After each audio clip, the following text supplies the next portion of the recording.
আল্লাহর দেওয়া বিধিবিধান মতো যদি আমি চলতে পারি, আমার আল্লাহ আমার জন্যই তো জান্নাত রেখে দিয়েছেন। সেই জান্নাত হবে আমার মূল টার্গেট। সেই জান্নাতে যাওয়ার জন্য টিকিট কাটতে হবে জান্নাতের। জাহান্নামের লাইনে চড়ে আপনি জান্নাত কখনো পাবেন না। আপনি যাবেন ঢাকা, কিন্তু আপনি যশোর ট্রেন লাইনে, আপনি ঝিনাইদের ট্রেন লাইনে, আপনি ঝিনাইদের ট্রেনে আপনি চড়েছেন, টিকিট কাটতে হবে আপনার ঢাকামুখী, কিন্তু আপনি টিকিট কাটছেন হলো পঞ্চগড়মুখী। যাবে নাকি বলেন তো? কাঙ্ক্ষিত লক্ষ্যে আপনি পৌঁছতে পারবেন নাকি বলেন? পৌঁছতে পারবেন না। লক্ষ্য ঠিক রাখতে হবে, আখিরাতে আমাকে জান্নাতে যেতে হবে। সেই জান্নাতে যাওয়ার লাইনটা কি, আমাকে সেই লাইন অনুযায়ী চলতে হবে। সেই লাইন দিয়ে দুনিয়াকে সুন্দর করে সাজায় নিতে হবে। তবে এই দুনিয়াতে এমন বহু বান্দা আছে যারা আখিরাত বিক্রি করে দিয়া দুনিয়া কিনে নেয়। আছে না নাই? কি বিক্রি করে? আখিরাত। কি বেচে দেয়? আখিরাত বেচে দেয়। আখিরাত বিক্রি করে যারা দুনিয়া কিনে নেয় তারা বড় বড় কপাল, কিন্তু যারা দুনিয়াকে বিক্রি করে আখিরাতকে কিনে নেয় তারাই তো ভাগ্যবান। যুগ যুগ আল্লাহর পছন্দের বান্দাগুলো দুনিয়াকে বিক্রি করে দিয়েছেন আখিরাতের বিনিময়ে। দুনিয়াকে তারা পাত্তাই দেন নাই। প্রথমে আমার একজন সাহাবীর কথা মনে হলো, সেই সাহাবীর জীবনের কথা মনে হয়ে গেল। আসুন আমরা ধীরে ধীরে সেই কথার দিকে আস্তে আস্তে চলে যাচ্ছি। আমি যেখান থেকে তেলাওয়াত দিয়ে শুরু করেছি, সেই তেলাওয়াতকৃত সূরাটা সূরাতুল হুজুরাত, আয়াতটা হলো 15, 16 এবং 17 নম্বর আয়াত। এই তিনটা আয়াত সামনে রেখে কিছু কথা বলবো। জনে বলি ইনশাআল্লাহ। প্রিপারেশন অফ আখিরাহ, প্রিপারেশন অফ রেজারেকশন ডে। আজকে আমার আলোচনার সাবজেক্ট হলো পরকালের প্রস্তুতি। জোরে বলি ইনশাআল্লাহ। দুনিয়া বিক্রি করে না আখিরাত বিক্রি করে? বলেন বলেন বলেন। আখিরাত বিক্রি করে না দুনিয়া বিক্রি করে? দুনিয়া বেচে দেব, কিন্তু আখিরাত বেচার কোনো সুযোগ। একজন সাহাবী দুনিয়াকে বিক্রি করে দিয়েছেন, আখিরাতকে তিনি কিনে নিয়েছেন। সেই সাহাবীটার বাড়ি হলো মক্কা এবং মদিনার ঠিক মাঝখান বরাবর, ঠিক মাঝে তার বাড়ি। ছোট্টবেলায় বাপকে হারিয়েছেন, চাচার কোলে মানুষ হয়েছেন। চাচা তাকে সম্পত্তি লিখে দিয়েছে, তাকে বড় করেছে। হঠাৎ করে তাওহীদের দাওয়াত পেলেন, সেই সাহাবী কালেমা পড়ে মুসলমান হলেন। চাচার কানে সংবাদ গেল। চাচা বলল, ভাতিজা, শুনলাম তুমি নাকি কালেমা পড়ছো, বাপদাদার ধর্ম ছেড়ে দিয়েছ। মুস্কি হাসি মেরে বলে, চাচা, আমি তো না বুঝে পড়ি নাই, আমি বুঝে শুনে কালিমা গ্রহণ করে নিয়েছে, আপনিও কালেমা পড়েন। এটা জোরে বলুন সুবহানাল্লাহ। এই কথা শোনার সঙ্গে সঙ্গে আপন চাচা বলে ফেললো, ভাতিজারে, জন্মের পর তোর বাপকে তুই হারিয়েছিস, আমি তোর বাবার মতো ভূমিকা পালন করে বড় করেছি। সম্পত্তি আমার তোর নামে দলিল করে দিয়েছি, তিলে তিলে মানুষ করলাম। তুই আমার বাপদাদার ধর্মের চুনকালি মারলে আমি তোকে বাঁচাবো না। তুই কি জানিস এই অপরাধ করার কারণে তোর কি হতে পারে? সমস্ত সম্পত্তিগুলো আমি ছিনতাই করে নিয়ে নেব, জোরপূর্বক আমি সব দখল করে নেব।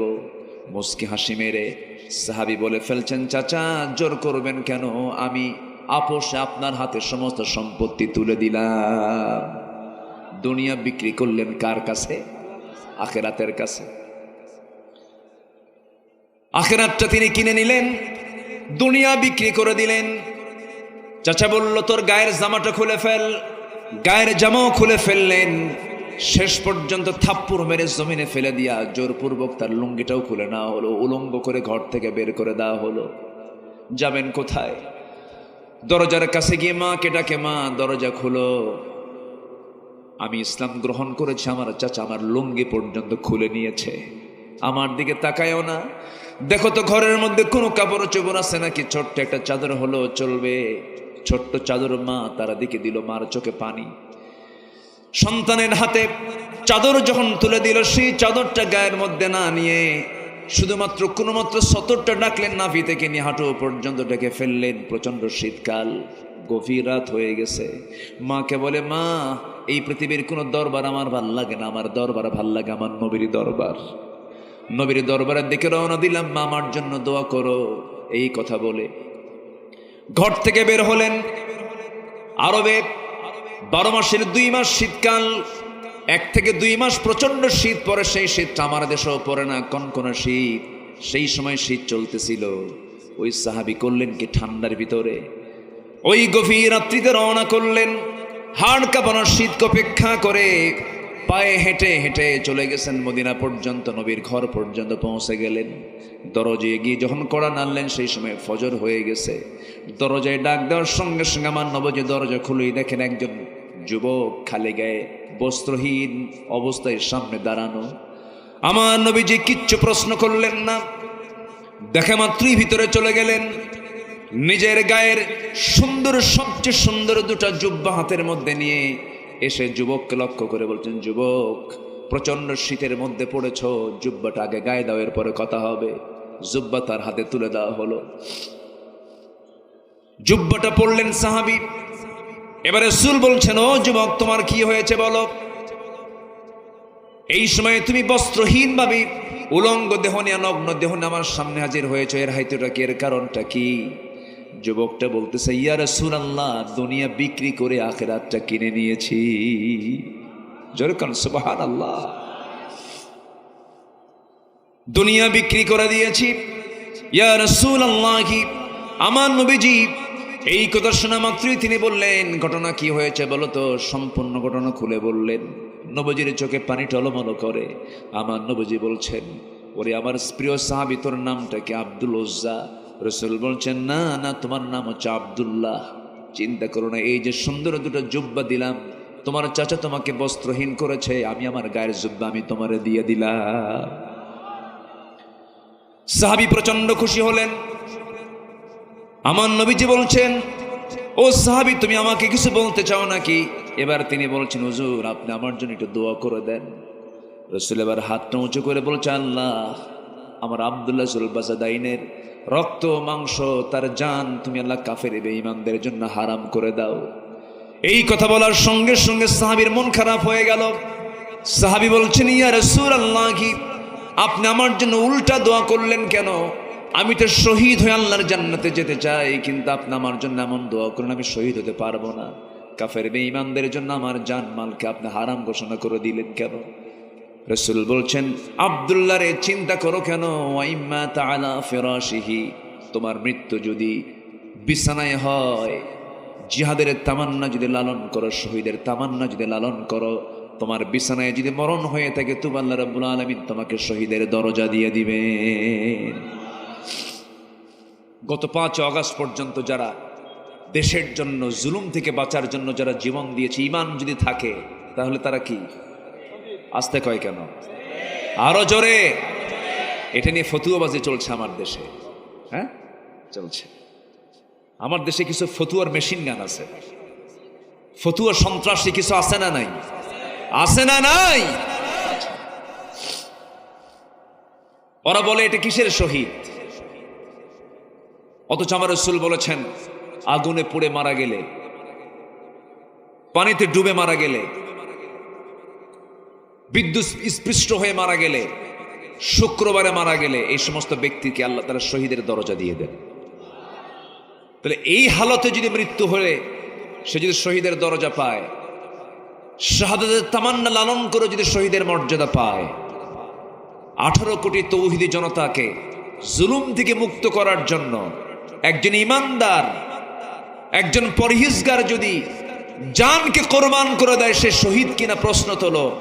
যারা প্রশ্ন তোলো, তোমাদের মধ্যে মুনাফিকি আছে। আসতে বলবেন না, জোরে বলেন ঠিক কিনা?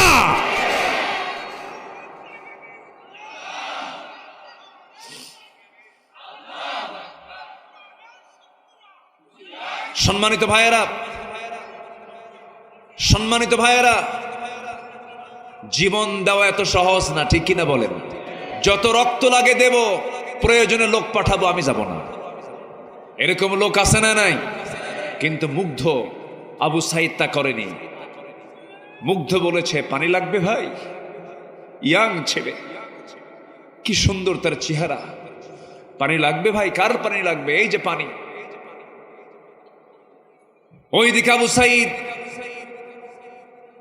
জুলুম শাহীর, জুলুম থেকে বাঁচার জন্য নিজের 2টা হাত প্রশস্ত করে বুকটা ফুলে দিয়ে বুকের বুতাম খুলে দিয়ে বলেছে, কত গুলি চালাবি চালা, জুলুম থেকে আমরা বাঁচতে চাই। সম্মানিত ভাইয়েরা, সম্মানিত বন্ধুগণ, যুগে যুগে মুনাফিক ছিল, এখনো মুনাফিক আছে না নাই? আসতে বলবেন না, আছে না নাই? এখনো মুনাফিক আছে। সম্মানিত ভাইয়েরা, চিন্তা করেন 5 অগাস্টের পরের দিন এদেশের জাতীয় মসজিদ বাইতুল মুকাররমের খতিব নিখোঁজ। ফ্যান দিবেন না, ফ্যান অফ, এটা প্রবলেম হয় বেশি। খতিব কি হয়েছে? নিখোঁজ, খতিব নাই। কেন? খতিব উধাও হয়ে গেছে। 2 সপ্তাহ পর আবার এটা দখল করার জন্য কিছু সাঙ্গ পাঙ্গ নিয়ে ঢুকছে। আবার মুসল্লি কি ওয়েলকাম জানাইছে না জুতা মারছে? কি মারছে বলেন? জুতা মেরেছে। সেই জুতার বৃষ্টি দেখে মারছে দৌড়। বিকেলবেলা সাংবাদিক সম্মেলন করে বলছে, অসংখ্য জুতা মসজিদে ঢেলাঢেলি হয়েছে, আল্লাহর শুকরিয়া আমার গায়ে একটাও লাগে নাই। বেশরম হলে পরে যা হয়, যার লজ্জা নাই। ওই যে একটা কথা আছে না, এক চোর চুরি করতে গিয়ে গ্রামে ধরা পড়ছে। যে গ্রামের চোর, সে গ্রামবাসী বলতেছে, তোর কি একটু হায়া নাই? এই গ্রামের মান সম্মান ডুবে শেষ করে দিলি। সে বলতেছে, আরে এক বাড়িতে গিয়ে চুরি করতে গিয়ে ধরা পড়ছে, হাটের মধ্যে চুরি করে ধরা পড়ি, তাই আমার কিছু হয় না। আছে কি না? আসতে বলবেন না, আছে না নাই? সম্মানিত ভাইয়েরা, বিগত 16 বছর এদেশের বহু আলেম ওলামা সুযোগ সুবিধা গ্রহণ করেছে। আসতে বলবেন না, আসতে বলবেন না। সুযোগ সুবিধা গ্রহণ করেনি? করেছে। কোনো মামলা নাই, কোনো হামলা নাই। সরকারি খরচে হজ করেছেন, সরকারি খরচে সংসার চালিয়েছেন, বিভিন্ন উপহার সামগ্রী গ্রহণ করেছেন।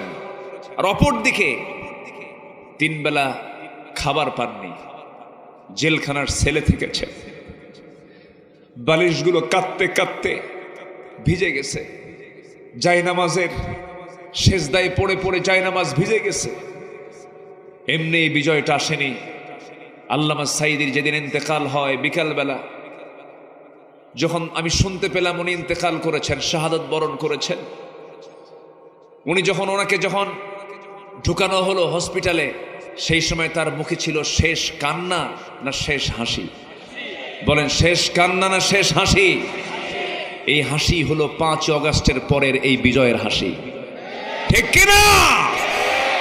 বুঝতে হবে, উনি 25 বছর আগে বলেছিলেন, বাংলাদেশে এমন একটি সময় আসবে, নাস্তিকরা পালানোর জন্য একটি ইঁদুরের গর্ত খুঁজে পাবে না। পায় নাই, পেয়েছে কলার পাতা, ঠিক কিনা? একজন শীর্ষস্থানীয় ধনী, চিন্তা করেন, হাজার হাজার কোটি টাকার মালিক, পালানোর জন্য শেষ পর্যন্ত দাড়িটাও কাটলো, মাথার চুলটা কালো বানালো, নৌকায় চললো, কোস্টগার্ড ধরে ফেললো তার বন্ধু আইনমন্ত্রীকে। আইনমন্ত্রীকে কোস্টগার্ড ধরে নিয়ে চলে যাচ্ছে। আইনমন্ত্রী বলে, আমার একা নিয়ে যাও কেন? আমার সাথে তো আরেকজন আছে। কে? কই যে বসে আছে, ওটা কে? চিনি না তো। কে? ভালো করে দেখো, কে? দরবেশ। কে বসে আছে? দরবেশ। ধর্মের ব্যবসা আমরা করি না। ধর্মের ব্যবসায়ী তারাই চ্যাম্পিয়ন যারা বাঁচার জন্য দাড়ি রাখে, বাঁচার জন্য দাড়ি কাটে। ধর্মের ব্যবসায়ী তারাই চ্যাম্পিয়ন যারা নির্বাচন আসলে পরে মাথায় পট্টি লাগায়, দুর্গা পূজা আসলে পরে মাথায় তিলক লাগায়, ঠিক কিনা? আমরা ধর্মের ব্যবসা করি না। কষ্ট পাচ্ছেন নাকি?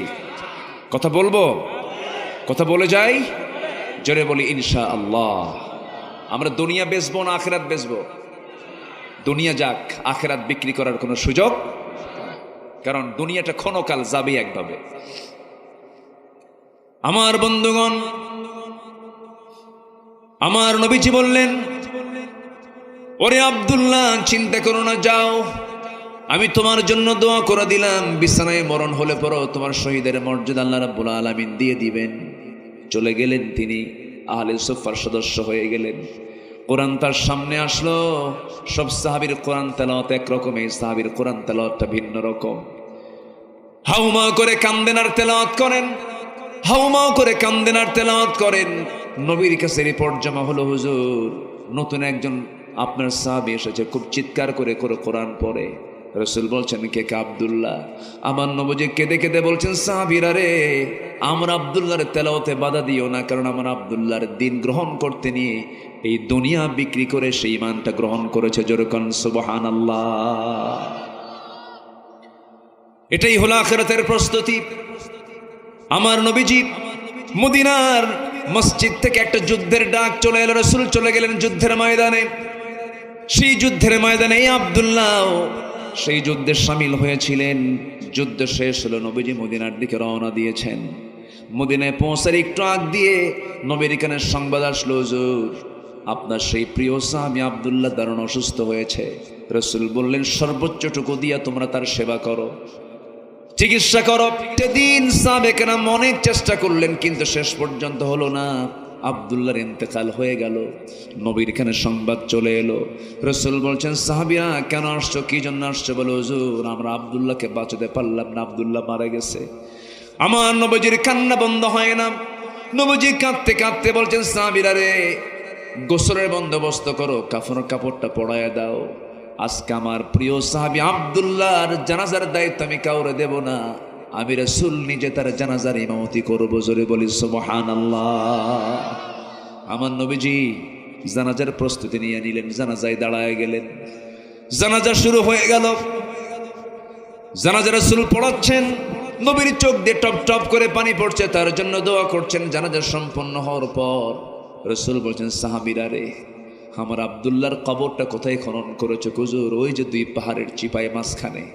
রাসূল বলছেন, দেখছি অনেক দূরে হয়েছে, তবু সাহাবীরা তোমরা কেউ আব্দুল্লাহর লাশটা কবরে নামাবা না, আমাকে নিয়ে যাও, আমি রাসূল নিজে আব্দুল্লাহর লাশটা কবরে নামায় দেব। আমার নবীজি সোজা হেঁটে চলে গেলেন, কবরের সামনে দাঁড়ালেন, কবরের মাটিতে গিয়ে দাঁড়ালেন, হাত দুইটা আগায় দিয়ে বলছেন, সাহাবীরা রে, আমার আবু বকর কোথায়, আমার ওমর কোথায়? হুজুর এই যে আমি। রাসূল বলছেন, আবু বকর আমার ডানে নামো, ওমর আমার বামে নামো। কবরে নেমেছেন কয়জন? তিনজন নামছেন, পৃথিবীর সবচেয়ে সেরা তিনজন মানুষ। সুবহানাল্লাহ।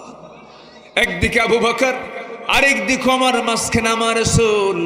পৃথিবীর সেরা তিনজন মানুষ, একজন ভাগ্যবান সাহাবীর কবরে নেমেছেন। আমার নবীজি হাত সামনে আগায় দিলেন পাশে। রাসূল বলছেন, আবু বকর তুমিও হাতটা আগায় দাও, আমার সাহাবী আব্দুল্লাহর লাশটা নিয়ে আসো। নিয়ে আসা হলো। নবীজি পিঠ বড় বড় ধরলেন, বললেন, আবু বকর মাথাটা ধরো, ওমর পাটা ধরো। তিনজন মিলে কবরে শোয়া দিলেন। আমার নবীজি নিজ বরকতি হাতে তার মাথাটা কিবলামুখী করে দিলেন। বুকের উপরে হাত রেখে আসমানের দিকে তাকায় তাকায় রাসূল কাদা কাদা কণ্ঠে বলছেন, আল্লাহ, আকাশের মালিক ও আল্লাহ, এই যে আমার সাহাবী আব্দুল্লাহ, আমি নিজে তাকে ভালো করে চিনি জানি। সেই আমার আব্দুল্লাহ দুনিয়া বিক্রি করে সেই ঈমানটাকে এনেছে, দুনিয়া বিক্রি করে আখিরাতটাকে সে গ্রহণ করে নিয়েছে। আজ এই মুহূর্ত পর্যন্ত আমি বিশ্বনবী এই সাহাবীর উপরে সন্তুষ্ট আছি, তুমি আল্লাহ মেহেরবানি করে আমার আব্দুল্লাহর প্রতি সন্তুষ্ট হয়ে যাও। এই দোয়া শোনার সঙ্গে সঙ্গে একজন পাশে দাঁড়িয়ে থাকা সাহাবী সাদ বিন আবি ওয়াক্কাস রাদিয়াল্লাহু তাআলা আনহু চিৎকার মেরে উঠলেন আর বলছেন, আকাশের মালিক আল্লাহ, আমার চাইতে বড় বড় কপাল আর কে আছে? আমি আজকে জীবিত সাদ বিন আবি ওয়াক্কাস না হয়ে যদি কবরের বাসিন্দা হতাম, আমার জীবনটা বড় ধন্য হয়ে যেত। যে কবরে নেমেছেন পৃথিবীর সেরা সেরা তিনজন মানুষ। জোরে বলেন সুবহানাল্লাহ। আমার ভাইরা, এই জন্য দুনিয়াটা বিক্রি করে দেব আখিরাতের কাছে। জোরে বলি ইনশাআল্লাহ, আরো জোরে বলি ইনশাআল্লাহ। সেই প্রস্তুতি নেওয়ার জন্য আমরা কোরআন থেকে শিক্ষা নেব। মোটামুটি 15টা শিক্ষা নিয়ে আজকে যাব আখিরাতের প্রস্তুতির জন্য। 15টা শিক্ষা। কয়টা শিক্ষা বলেন? 15টা শিক্ষা। নাম্বার 1, আমি কি একটাও বলেছি? কোন সূরা থেকে তেলাওয়াত করেছি বলেন তো? সূরা হুজুরাত।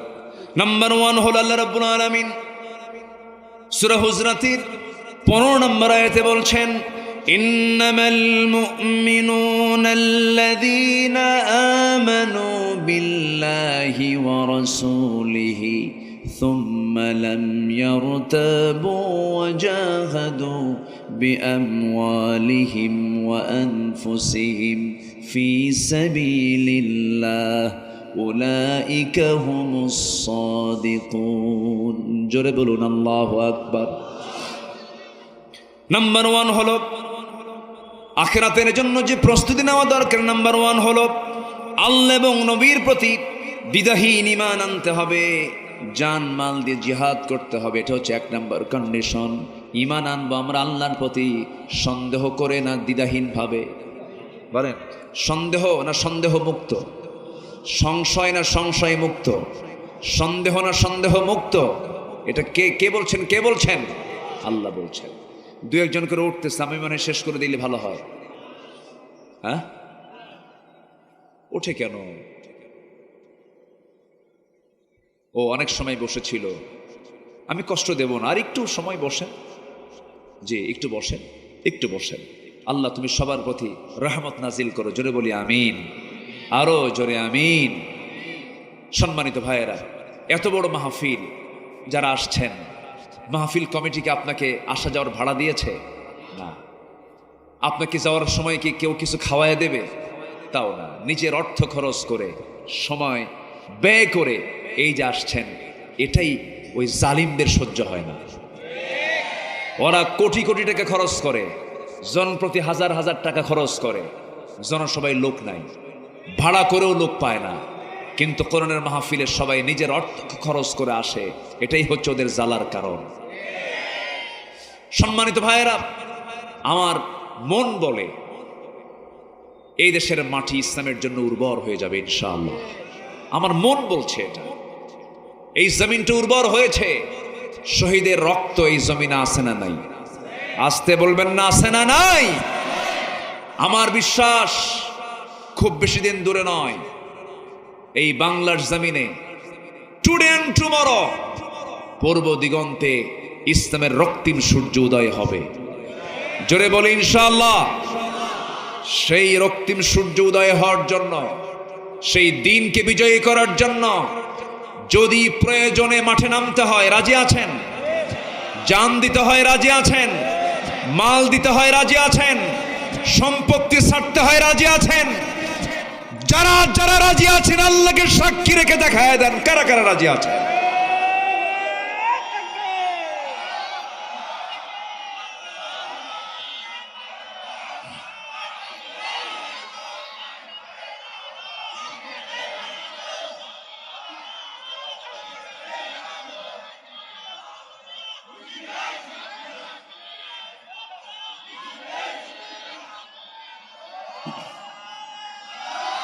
আল্লাহ কবুল করুন, জোরে বলি আমিন। আজ 28 অক্টোবর, মনে আছে কিনা আপনাদের জানি না। 2006 সাল মনে আছে? মনে আছে আপনাদের? লগি বৈঠার তাণ্ডব লীলা। আজকের অনেক ছাত্র বৈষম্য আন্দোলন যারা করেছ, তোমরা হয়তো জানো না অনেকেই। ইতিহাস ডকুমেন্টারি দেখে নাও, কত নির্মম হতে পারে মানুষ। একটা মানুষকে লগি বৈঠা দিয়া মারতে মারতে মেরে ফেলে সেই মরা লাশের উপরে এরা নাচানাচি করেছিল। ভিডিও ফুটেজ এখনো আছে না নাই? আসতে বলবেন না, আছে না নাই? ওই দিন শত শত ওই সন্ত্রাসী গুন্ডাদের হাতে হাতে অস্ত্র ছিল। নিরস্ত্র ইসলামী আন্দোলনের কর্মীদের উপরে তারা হামলা চালিয়েছিল। তারা প্ল্যান করেছিল আমিরে জামাত তৎকালীন শহীদ মতিউর রহমান নিজামী সহ, আলী হাসান মুজাহিদ সহ তাদেরকে দুনিয়া থেকে বিদায় করে দেওয়ার জন্য। কিন্তু সেই রক্ত আজ কথা বলা শুরু করেছে, ঠিক কিনা? শহীদের রক্ত কখনো বৃথা যেতে পারে। সম্মানিত ভাইয়েরা, শহীদ জসিম সেই দিন শাহাদত বরণ করেছে। তাদের মার কান্না আল্লাহকে শোনেন না? আসতে বলে শোনেন না? শুনেছেন কিনা? শুনেছেন কিনা? শুনেছেন। সম্মানিত ভাইয়েরা, ফেরাউনরা টিকতে পারেনি। ফেরাউন ছিল হলো 1600 বছর, আর এরা ছিল হলো 16 বছর। সংখ্যা যে কেমনে মিলল বুঝলাম না। মিলছে না? একটু মিলে গেছে। ওটা ছিল হলো বিগ ফেরাউন, এটা হলো মিনি ফেরাউন। কি ফেরাউন বলেন? ফেরাউন তবে একটু ছোটখাটো, এটা কিছু না। ওই ফেরাউন কিন্তু কম ছিল না, বিশাল ব্যাপার ছিল। সেই ফেরাউনকে খতম করে দিয়েছেন তিনি কে?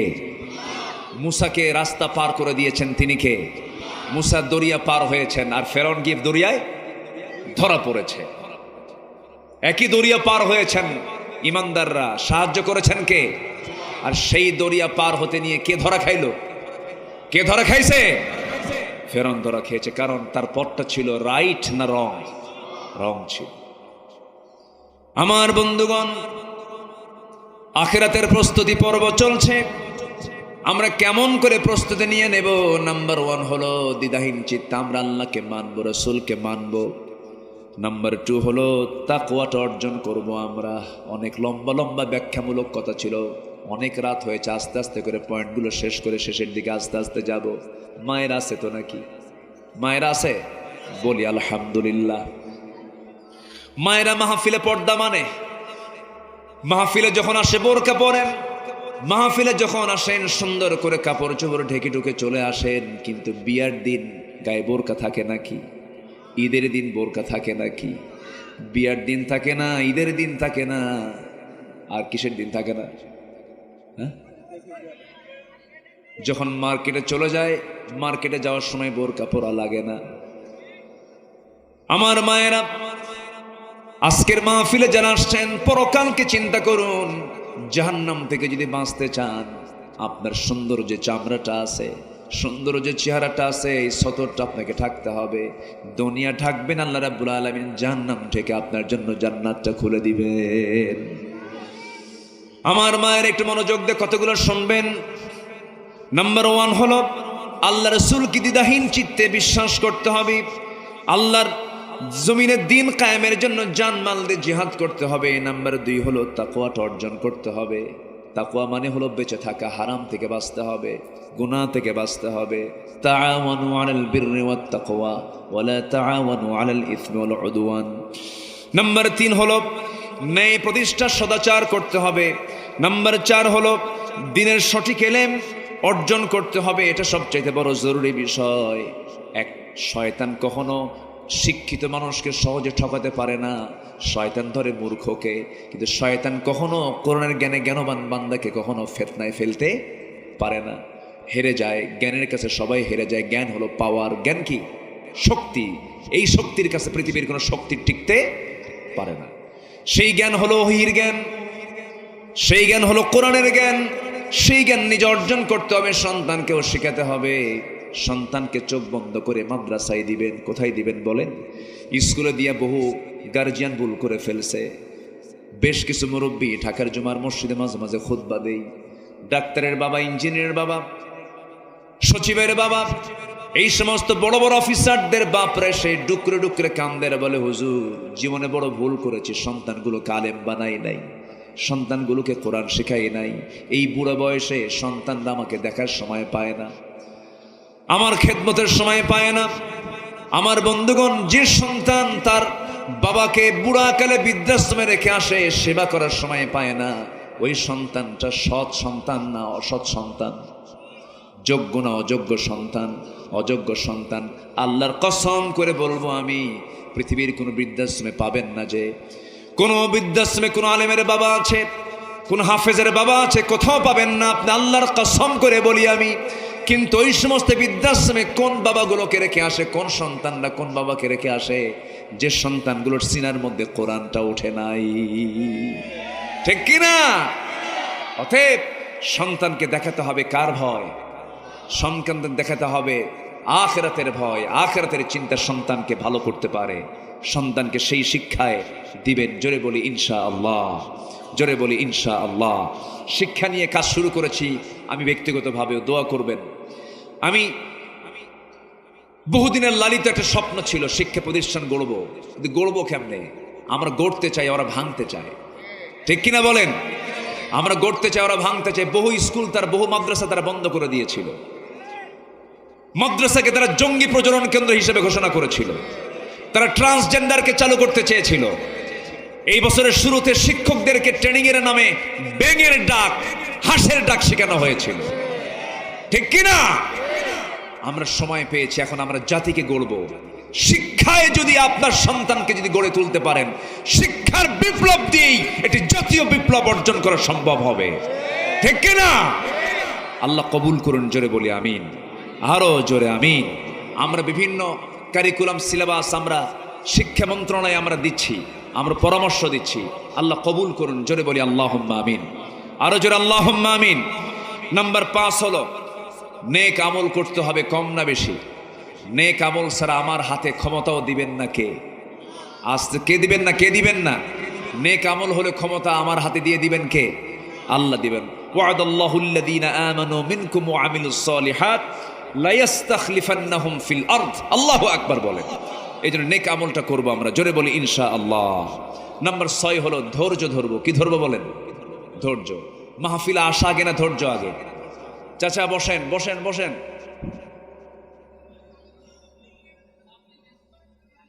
বসেন। অনেক সমস্যা, রাত হয়েছে, আসেন দোয়া করি আমরা তাহলে। হ্যাঁ, আলোচনা চলুক, হুজুর মরুক। হ্যাঁ, সব দিকে তাকাবো আমরা, জোরে বলি ইনশাআল্লাহ। খুব ভালো মানুষ আপনারা, জি আমি আপনাদের রেসপন্স পাচ্ছি, যতক্ষণ পাবো আমি ততক্ষণ চালাবো, জোরে বলি ইনশাআল্লাহ। নাম্বার 6 ধৈর্য ধারণ করা। কি ধৈর্য? কি বলেন বলেন কি? বিয়া আগে না ধৈর্য আগে? ব্যবসা আগে না ধৈর্য আগে? মাহফিলে বসা আগে না ধৈর্য আগে? হ্যাঁ, সব জায়গায় ধৈর্য। নামাজ আগে না ধৈর্য আগে? দেখবেন কিছু ধৈর্যহীন মুসল্লি আছে, ইমাম নামাজ লম্বা করলে পিছন থেকে গলার ঝাঁকি মারে। আছে না নাই? আছে না নাই? খুতবা লম্বা হলে পরে খালি কসর মসর করে। আছে না নাই? আছে। ধৈর্য সবার আগে, ধৈর্য। বিয়ে করেছে ধৈর্য নাই, মারে খেলে সকাল বিকাল তালাক মারে। আছে কিনা বলেন? তালাক মেরে মেরে বউটাকে আবার রাখেও। তখন কি বিয়ে হয় না জেনা হয়? তখন কি বিয়ের সম্পর্ক না জেনার সম্পর্ক? তাহলে ধৈর্যের কি দরকার আছে? ধৈর্যের দরকার আছে। ধৈর্যের বিকল্প কোনো পথে জান্নাত পাওয়া যাবে না। এই জন্য আল্লাহ রাব্বুল আলামিন সুন্দর করে ইমানদারকে ডাক দিয়ে বলছেন, ইয়া আইয়ুহাল্লাযীনা আমানুস্তাঈনু বিস-সাবরি ওয়াস-সালাহ। জোরে বলুন আল্লাহু আকবার। আমার কাছে সাহায্য চাইতে হবে তোমাদের ধৈর্যের মধ্য দিয়ে আর নামাজের মধ্য দিয়া। ধৈর্য আছে যার, ঈমান আছে তার। ধৈর্য নাই তার, ঈমানটা তার ঝুঁকিপূর্ণ হয়ে যাবে। ধৈর্যের পিরামিড ছিলেন আম্বিয়া কেরাম। আমার নবী ধৈর্যের পিরামিড ছিলেন। যুগে যুগে যত আম্বিয়া কেরাম এসেছেন সবাই ধৈর্যের পিরামিড ছিলেন। এই পৃথিবীতে যারা ঈমানের পরীক্ষায় পাশ করেছেন তারা সবাই ধৈর্যহীন না ধৈর্যশীল? ধৈর্যহীন না ধৈর্যশীল? ধৈর্যশীল তারা ছিলেন। একজন মহিলার কথা আমার এই মুহূর্তে মনে পড়ে গেল। অনেক মা বোন মাহফিলে আসছেন। সেই মহিলাটা খুব দামি মহিলা ছিলেন, দুনিয়াতেও তার কম দাম ছিল না। স্বামীটা ছিল একজন প্রেসিডেন্ট, অনেক বড় দাপটে একজন নেতা ছিল, কিন্তু তিনি ছিলেন ইমানদার। ওই মহিলার স্বামী ছিল বড় দাপটে একজন নেতা ছিল, বড় জালিম শাসক ছিল, কিন্তু স্বামী বড় শাসক হওয়ার পরও তার শাসনকে তিনি গ্রহণ করতে পারেন নাই। তার কোনো কিছু সুযোগ সুবিধা কিন্তু তিনি নেন নাই। সেই মহিলার নাম হচ্ছে আসিয়া আলাইহিস সালাতু ওয়াস সালাম। স্বামীর নাম কি বলেন? স্বামীর নাম কি? ফেরাউন।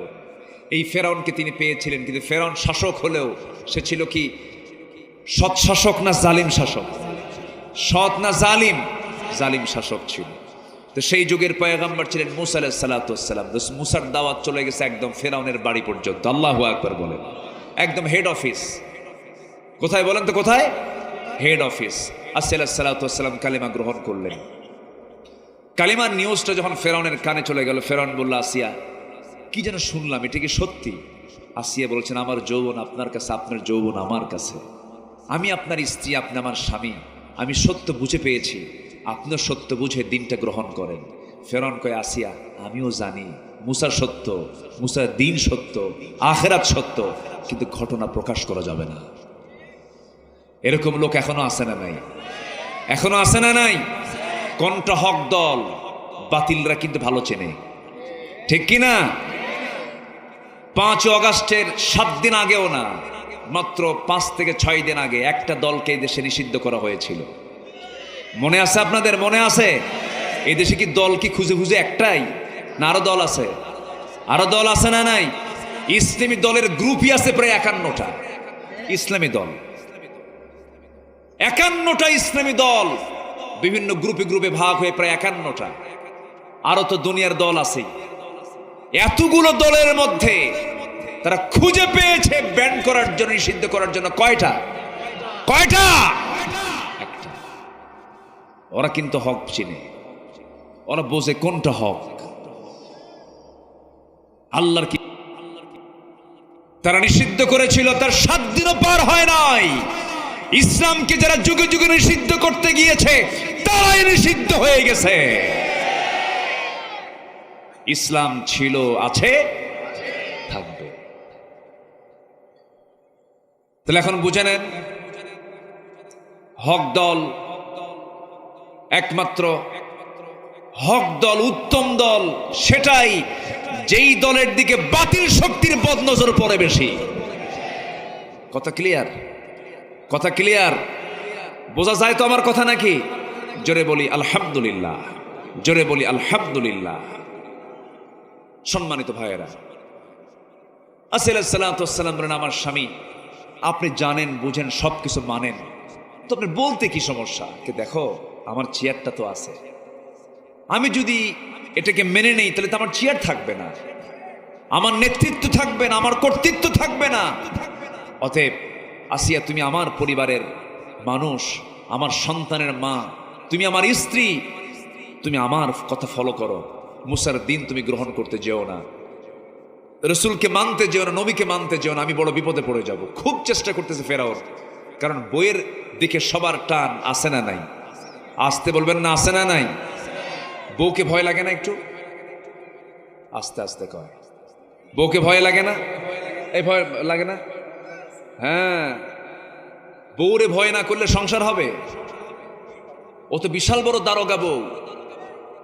কোন স্বামী যদি বউকে পাশে নিয়ে যদি কোনো বাইরে যায়, বেড়াতে গেছে, হয়তো মার্কেটে গেছে, যদি কোনো পুরুষ তার বউয়ের সামনে যদি অন্য কোনো পর নারীর দিকে তাকায়, হয়তো 29 সেকেন্ড তাকায় ছিল, আর এই দৃশ্য যদি স্ত্রীর চোখে ধরা পড়ে, ওই সময় কিচ্ছু বলবে না। বাইরে তো, ভিতরে এসে যদি বলে, এই জোসনা আমার 1 গ্লাস পানি দাও, তো তোমার জোসনা ছায়া থাকো আরেক দিকে। কি কথা কি বুঝতেছেন আপনি? এক ধমকে আপনার খামসারা, ওই রাত আর ঘুম হবে না। কয়বার যে পা ধরবেন আর কয়বার যে হাত ধরবেন, মাফ মাফ চাই, মাফ করে দাও। কি ঠিক কিনা কর? আচ্ছা, চেয়ারম্যান বড় না চেয়ারম্যানের বউ বড়? ভালো করে কম। হ্যাঁ, কোন অংশ কম না। মিসেস কিন্তু অনেক দামি, মিসেস চেয়ারম্যান, মিসেস ফেরাউন, আসিয়া আলাইহিস সালাতু ওয়াস সালাম। খুব চেষ্টা করতেছে ফেরাউন, আসিয়া শোনো, যেমন করে হোক তুমি আমার বিপদে ফেলায় দিও না, তুমি আমার বউ তো। চরম সংকটে পড়ে গেছে ফেরাউন। কি করবে কি করবে? এখন হামানকে ডাকছে, অফিরাউনা ওয়া হামানা ওয়া জুনুদাহুমা। আমি কিন্তু বানায় বলতেছি না, কোরআনে এগুলো কথা আছে না নাই? ফেরাউন হামানকে ডাকলো, মন্ত্রী পরিষদকে ডেকে বলল, দেখো তো আমি বিপদে পড়ছি। কেন? আমার ঘরের বউ, আমার ঘরের বউয়ের কাছে মুসার দাওয়াত পৌঁছে গেছে, আমার ঘরের বউ হাতছাড়া হয়ে গেছে, কি করা যায়? হামান বলল, কোনো ক্রমে একে বেঁচে রাখা যাবে না, বুকের শত্রু বড় শত্রু, শেষ করে দিতে হবে। আসিয়া আলাইহিস সালাতু ওয়াস সালাম শেষ পর্যন্ত স্বামীকে অনেক বুঝানোর চেষ্টা করলেন, পারলেন না। ফেরাউন বুঝায় উল্টা দিক, তাও ফেরাউন পারল না। দুজন দু প্রান্তে চলে গেল। ফেরাউন শেষ পর্যন্ত বলল, আসিয়া আমি তোমাকে কিন্তু দুনিয়া থেকে বিদায় করে দেব। মুস্কি মুস্কি হাসি মেরে বলছেন, আমার স্বামী গো, আপনি আমাকে যত শাস্তি নিশ্চিত করবেন, যত ভয় দেখাবেন, আমার তত ইমানটা পাকাপোক্ত হয়ে যাবে। দুনিয়া না আখেরাত, দুনিয়া না আখেরাত, আখেরাত দুনিয়া বিক্রি করে দিলেন। স্বামীর কত সম্মান ছিল, একজন প্রেসিডেন্টের বউ, সব মর্যাদাগুলোকে তিনি সব মাইনাস করলেন। আসামি হয়ে গেলেন, জেলখানায় ঢুকায় দিল। আসিয়া আলাইহিস সালাতু ওয়াস সালামকে তার স্বামী জেলখানায় ঢুকায় দিয়ে টর্চার শুরু করে দিল। তাফসীর আসছে, সন্তানগুলো একসঙ্গে নিয়ে ফেরাউন আসিয়ার চোখের সামনে গরম তেল, টকবগে গরম তেলের মধ্যে সন্তানগুলোকে ফেলে দিল। ভাজা মাছের মতো সন্তানগুলোকে মেরে ফেললো। এবার ফেরাউন বলছে, আসিয়া তোর পালা, তোকেও দুনিয়া থেকে বিদায় করে দেব। উনি শুধু একটা কথা বলছেন, স্বামী আমার তুমি কি করবে জানি না, নাকের মধ্যে আমি এখন জান্নাতের ঘ্রাণ পেতেছি। আসিয়া আলাইহিস সালাতু ওয়াস সালাম তার চোখের সামনে তিনি দেখতে পেলেন একজন জল্লাদ এসেছে, হাতের ভিতরে করাত নিয়ে এসেছে। জল্লাদ করাত নিয়ে দাঁড়ানো। ফেরাউন শেষবারের মতো সে বলছে, আসিয়া সংসার জীবন বহুকাল কাটালাম, আসিয়া একটা বারের মতো আমার কথা শোনো, আমার দিকে তাকাও। আসিয়া আলাইহিস সালাতু ওয়াস সালাম বললেন, স্বামী আমার এই বিষয়ে আপনি আমাকে অনুরোধ করবেন না, আমি জান্নাতের ঘ্রাণ পাচ্ছি। শেষ পর্যন্ত করাত দিয়ে জল্লাদকে অর্ডার দেওয়া হলো, করাতটা তার কপালে লাগানো হলো। করাত যখন কপালে লাগানো হলো, তাফসীর এসেছে রক্তগুলো গড়ে গড়ে পড়তেছে। আসিয়া আলাইহিস সালাতু ওয়াস সালামের মুখ থেকে অন্য কোনো কথা নাই, মুখ থেকে বের হচ্ছে লা ইলাহা ইল্লাল্লাহ, লা ইলাহা ইল্লাল্লাহ। যখন তিনি দুনিয়া থেকে বিদায় নেবেন, সেই সময় তার চক্ষু বেয়ে টপ টপ করে পানি পড়ছে, শরীর থেকে রক্তগুলো ঝরতেছে।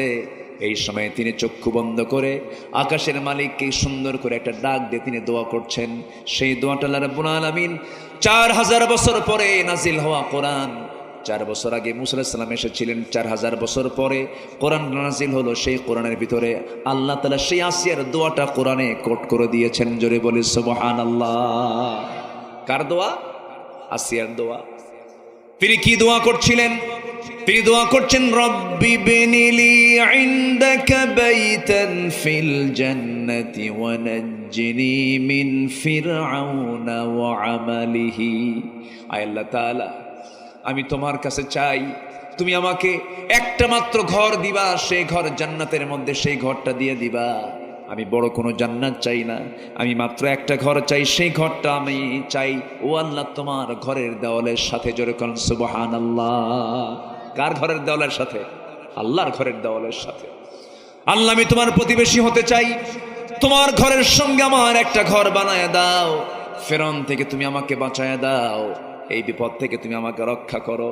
আসিয়া আলাইহিস সালাতু ওয়াস সালাম দুনিয়াটা বিক্রি করে দিলেন, দুনিয়াটা শেষ করলেন, আখিরাতকে কিনলেন। জোরে বলেন সুবহানাল্লাহ। আমার বন্ধুগণ, কি ধৈর্যের পরিচয় আসিয়া আলাইহিস সালাতু ওয়াস সালাম দিয়েছেন। নাম্বার 7 হলো আল্লাহর উপরে ভরসা করতে হবে।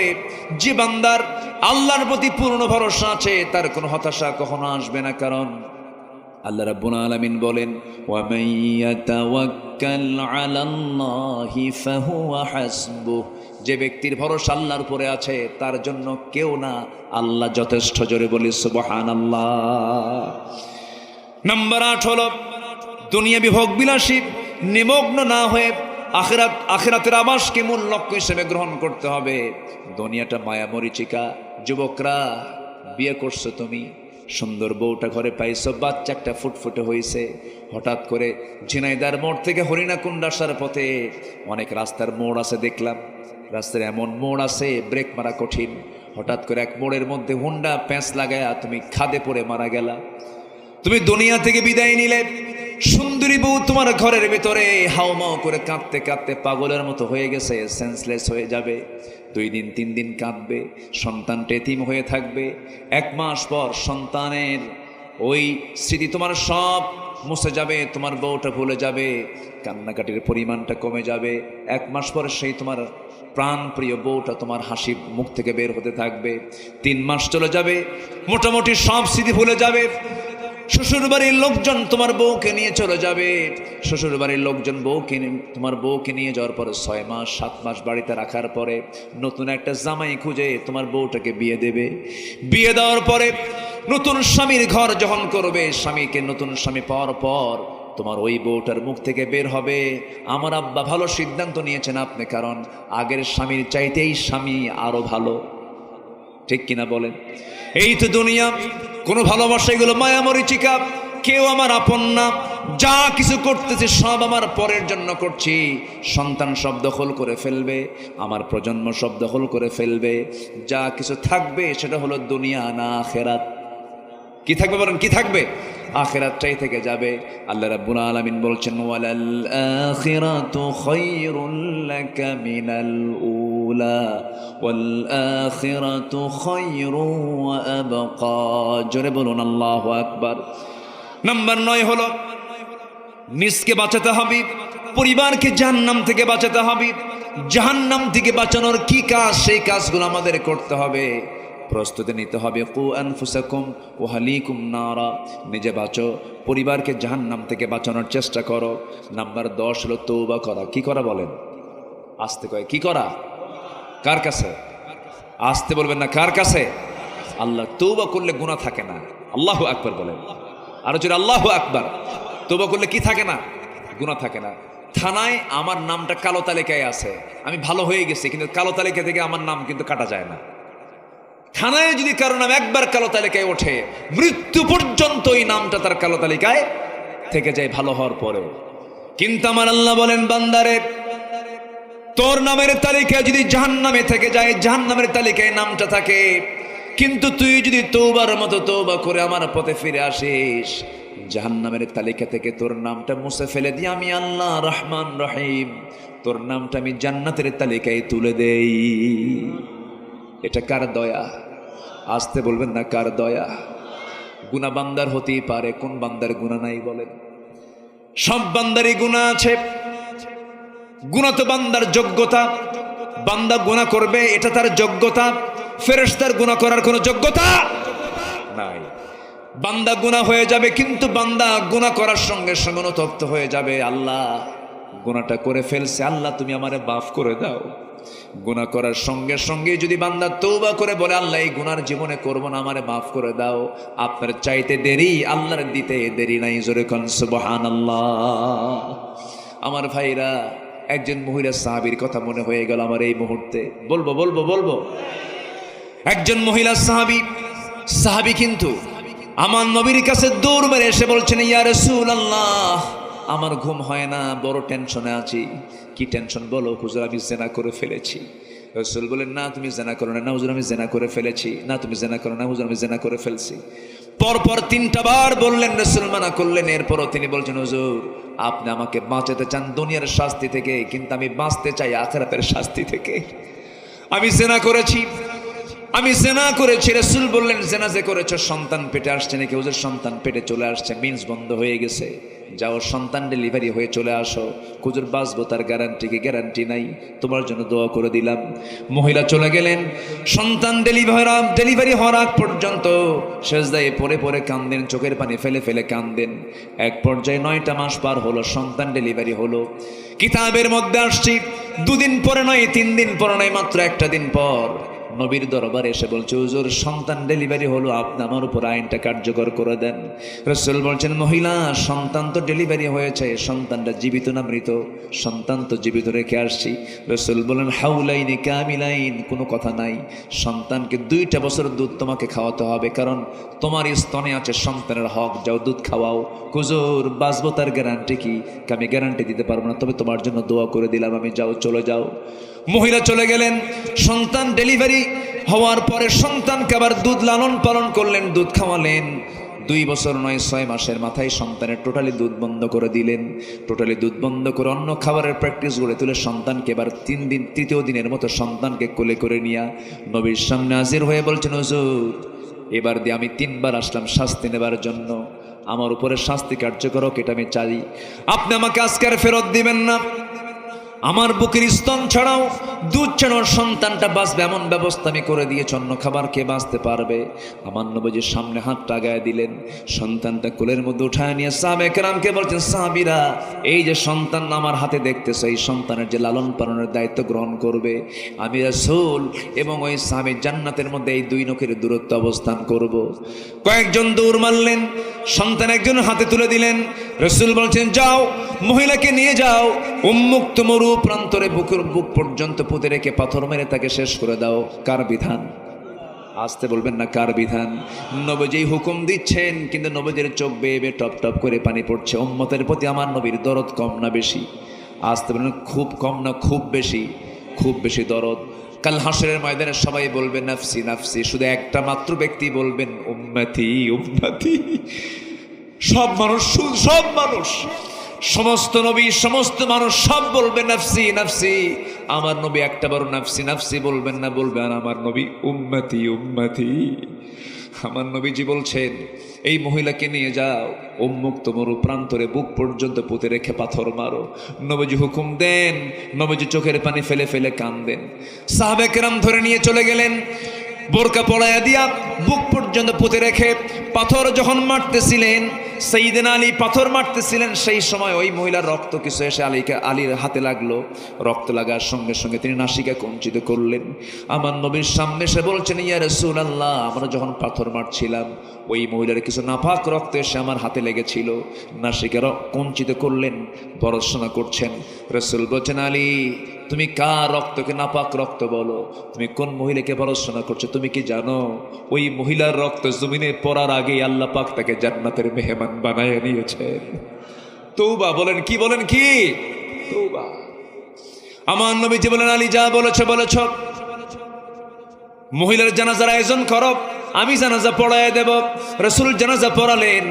জানাজা পড়ানোর শেষে রাসূল বলছেন, সাহাবীরা এই যে মহিলার জানাজা সম্পন্ন হলো, এই মহিলার জীবনের শেষ সময় পর্যন্ত তাকে আটকে রাখার জন্য জেলখানার প্রয়োজন হয় নাই, তাকে আটকে রাখার জন্য কোনো পুলিশ যাওয়া লাগে নাই। মহিলা নিজে হাজির হয়েছে বিচার প্রার্থী হয়ে বিচারকের কাছে। কার ভয়ে? আসতে বলবেন না, কার ভয়ে? আল্লাহর ভয়ে। আমার নবীজি বলছেন, ও সাহাবীরা, এই মহিলা জীবনের শেষ সময় পর্যন্ত যে পরিমাণ তওবা করেছে, এই তওবা যদি এই মদিনার ৭০ জন গুনাহগার বান্দাদের মাঝে যদি বন্টন করে দেওয়া হতো, ৭০ জন গুনাহগারকে আল্লাহ রাব্বুল আলামিন মাফ করে প্রত্যেকে আল্লাহ রাব্বুল আলামিন জান্নাত দিয়ে দিতেন। আমরা তওবা করব, জোরে বলি ইনশাআল্লাহ। আজকে থেকে এক ওয়াক্ত নামাজ ছাড়বো না। কোন কোন বান্দা বান্দি আছেন হাত উঁচু করেন, জোরে বলি ইয়া আল্লাহ। আমাদেরকে 5 ওয়াক্ত সালাত আদায় করার তৌফিক তুমি আল্লাহ দিয়া দাও। জোরে বলি আমিন, আরো জোরে আমিন, আরো জোরে আমিন। হাত না